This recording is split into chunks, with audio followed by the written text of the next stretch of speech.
Good afternoon, Assalamu Alaikum, and welcome to Sports Extra. I'm your host, Ahmed Nawaz. Great stuff on the show today. We're going to be starting off with cricket. In cricket, Pakistan has beaten Australia in the second one-day international. They've leveled the series 1-all. They were chasing a target well beyond what we had thought. It was above 300, of course, but not what Australia would have aimed at. I thought they were about series as well. Asif Ahmed, thank you very much for joining us. It's been great having you on the show. Now, before going towards a short break, let us just tell you that the Pakistan Cup one-day tournament has concluded. Balochistan have been crowned the champions. They've beaten defending champions Khyber Pakhtunkhwa by 8 wickets. They got them out cheaply and chased the target down. So congratulations to Balochistan and the entire region for winning the Pakistan Cup one-day tournament, and of course great things coming way of Balochistan. As I said, they've beaten Khyber Pakhtunkhwa in the final. On that note, we'll go towards a short break. When we come back, we will have football on the table. Stay tuned.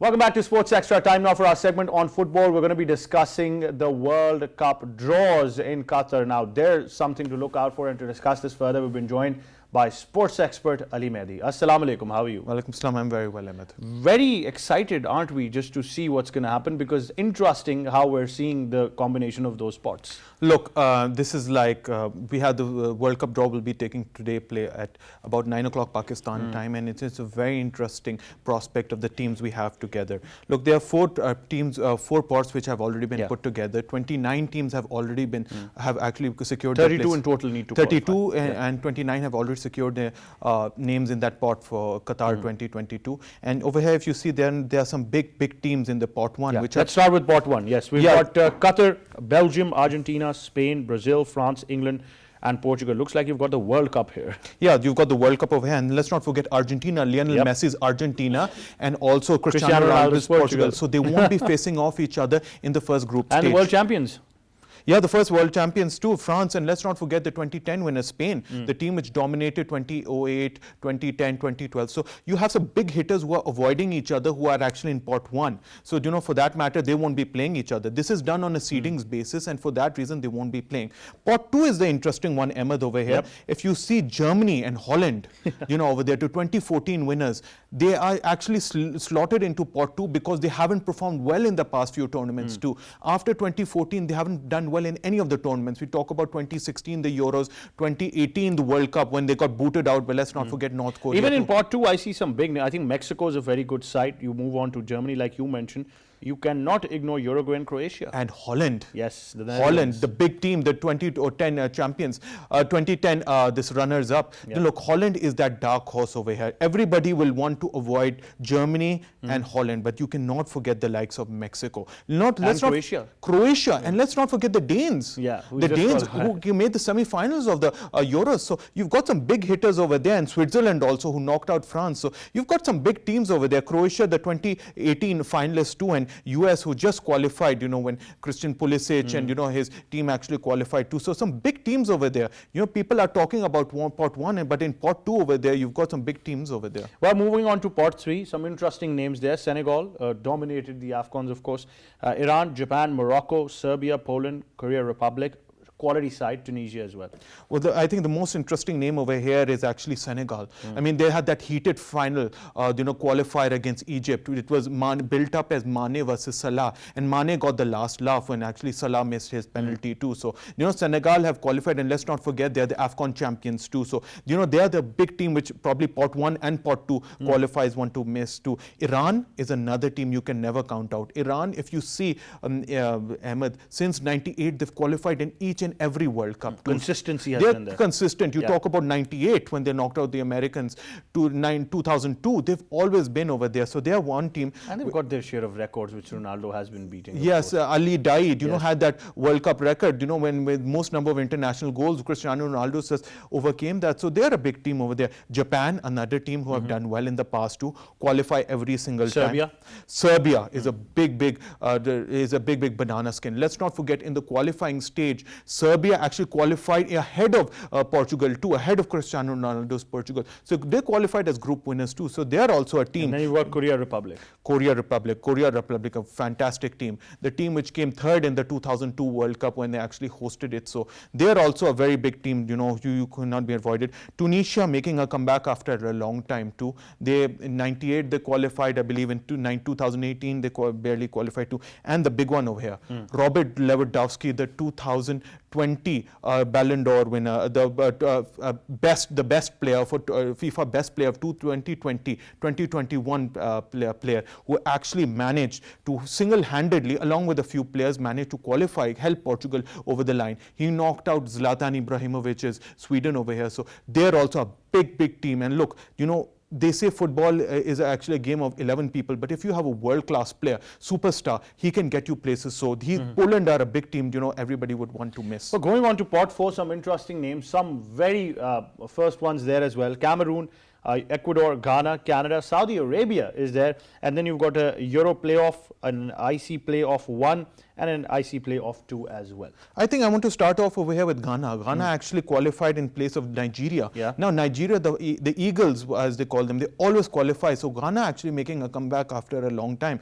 qualifying from the African region to Cameroon, another team which in the past, historically did very well. 1990, I believe 1990 they made the qualifier. They actually 1986 or 1990 they make the quarterfinals too. So they're a very good team. And let's not forget Canada, the team we talk about. The dream run. The dream run. For the first time in about 36 years, they've actually qualified for the World Cup. So I think they are a team which, I think big things can be expected. Saudi Arabia, historically they've qualified with ease. But the one thing I think Monkey they want to get off to their back is qualify is for the round of 16. They've never qualified for the round of 16, so they will probably want to do that. Ecuador have done well in the past. Latest they qualified in 2006 when they got knocked out by England. David Beckham's this kick in the round of 16 in 2006 in Germany. Other than that, I think then the big ones over here, if you look, are the 3 teams. Which ones are going to qualify?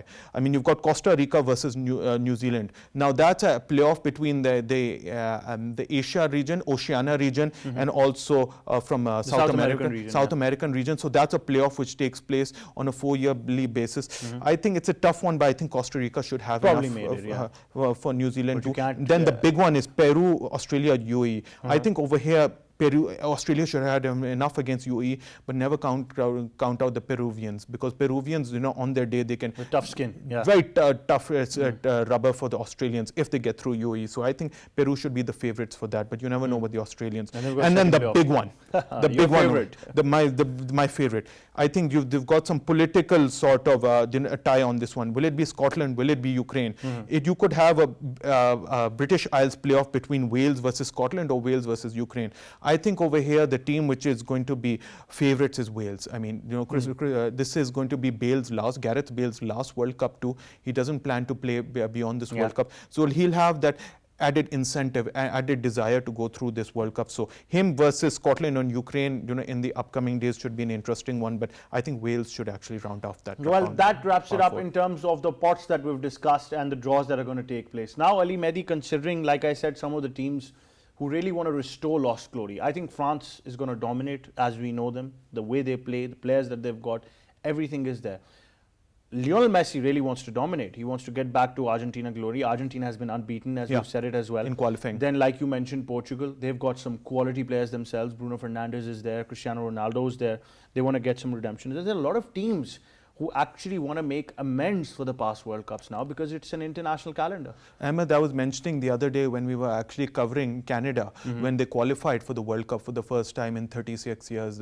This is the first World Cup in my lifetime. I've been seeing the World Cup for about 30 years. And I honestly don't think that there's been an as open World Cup as this one. Any one of those teams can actually go and win that trophy too, that coveted title. I mean, you talk about history in the past few World Cups. I think France dominated last time. Yeah. Germany were and Brazil in 2014. 2010, we knew it was going to be. But Germany's actually not been able to pull that again, the form that they have been. The thing with Germany, I think this is a very dark period for Germany. They've have had a blip too. I mean, last time they got knocked out in the Euros by England too. But Germany, the thing historically, Ahmed, with Germany, they play as a collective team. They might not have the superstars, but when the big tournaments come, they actually pull on their shoelaces and they also deliver the goods. Other than that, I think Argentina is one team. This is Lionel Messi's last World Cup. He's won everything in the game. He wants that World Cup. He most recently won the Copa America too, so he really wants that World Cup. And with the form, they're coming. They're looking at dark horses too. Brazil, we know on every World Cup they perform extremely well. They go deep into the tournament too. Last time they got knocked out Belgium, so they also want to win after losing the Copa America final. Then the likes of, everybody talks about England. Everybody makes fun of them. I was going to say Gareth Southgate's England. What can you expect but there? look, they did well in the last World Cup, in the last Euros too. Last World Cup, we have to give them credit. They made the semi-finals too, and they have a very good chance. I frankly thought they were going to make it to the finals. I thought they were going to make it to the finals. So look, their track record has been good. 2018 they made the semi-finals. Euros they made the final too. They've done extremely well. They're on an upward trajectory. You can never count out the English. The Brazilians? Brazilians, another team which I talk about, Neymar, possibly his last World Cup too. He says he's running out of steam, he's running out of legs. He's reading that there's a Brazilian lineup. There are not many superstars as they had in the past, but I think Neymar is going to be the trump card and he wants to sign off on the World Cup on a high. So he's the one who's going to lead that Brazilian line. We talk about the Germans, which you just talk about. They're actually a team, a cohesive team who talk about playing as a team. Not many as superstars as they had in the past too, but this is going to be Thomas Muller's last World Cup too, and then they've got some other superstars too. Neuer's last World Cup too. I know the Italians are not there, but you can never ever take out the Spanish from the World Cup. Never count out the Spanish. This time the thing with the Spanish is that the exuberance of youth over there. They have a lot of superstars which coming in the. You're talking about Pedri, the youngest player in the World Cup. Piqué, his last World Cup too. I believe he'll be selected too. And then they've got a forward line too. They've got a lot of players. The thing with the Spanish is they don't have much experience, but they're playing very well. Made the semi-finals of the Euros, so I think they've got a team. But the team I want to talk about is my team, Portugal. Portugal's last chance. This is their golden team. They're going through golden generation, as you just mentioned too. Look, Ahmed, if you look at Portugal's squad, no team in the world has a bigger and more depth and more quality as Portugal. You talk about that forward line with Cristiano Ronaldo, Bruno Fernandes, then you've got the other players too at the back too. And then João Felix is another one too. In the midfield too, they've got quality. At the back, Danilo is there, and then they've got some other players too. So I actually feel that Portugal as one team, if they are managed correctly, if they get a kind draw, if they are strategically managed well by their manager, they can go deep. And look, this is Cristiano Ronaldo's last World Cup. He won't be able to play the next World Cup. And he's hungry for trophies anyway, considering the league. And he knows the one trophy which is missing from his cabinet is the World Cup. He's won everything. International, he won the Euros in 2016, the UEFA Nations League in 2019. But Portugal's got every box ticked. Where do you think the problem lies there now? I think it's just a mental block over there in the World Cups. When it comes to the World Cup, they always fall along the way. 2010, they lost to eventual champion Spain. 14, they actually couldn't make the group stage. 2018, they got knocked out by Cavani's Uruguay too. In the European Championships, they couldn't go beyond the round of 16 too. So, the thing with Portugal is they need to find their way. They need to get over that mental block, and the big games they need to perform. They don't always perform very well in the big games. So I think they need to play cohesively and be less dependent on Cristiano Ronaldo, which, let's not forget, he's not a spring chicken anymore. Or even if they want to depend, just get the ball to him inside the box. I think that should be just the case. Go for the long ball. Long ball too, and most importantly, Ahmed, over here is not concede silly goals. The problem with them is they concede too many silly goals, and for that reason they get knocked out. So if they strategically manage well by their manager, I see them going deep in this tournament. The hosts, Qatar? They're a very interesting one, Qatar. I mean, as we know, every World Cup, the team which is actually hosting the World Cup gets automatic entry into the World Cup. So Qatar, let's not forget, a few years ago, they won the Asian Championships too, the AFC Championship. So on their home patch, with an excellent coach over there, with an excellent infrastructure, they could surprise in this tournament. We've seen it in the past. In 2018, the Russians did well. 14, actually, it was the Germans. It was Brazilians who made the semi-finals. And then let's not forget 2002, Absolutely. when South Korea made the semi-finals. So the hosts historically have a good tendency of going deep. So let's hope for the best for Qatar. Right, Ali Mehdi, thank you very much for being on the show. Great having you. That's all we have time for. But until our next show, from me and the entire team, it's goodbye for now.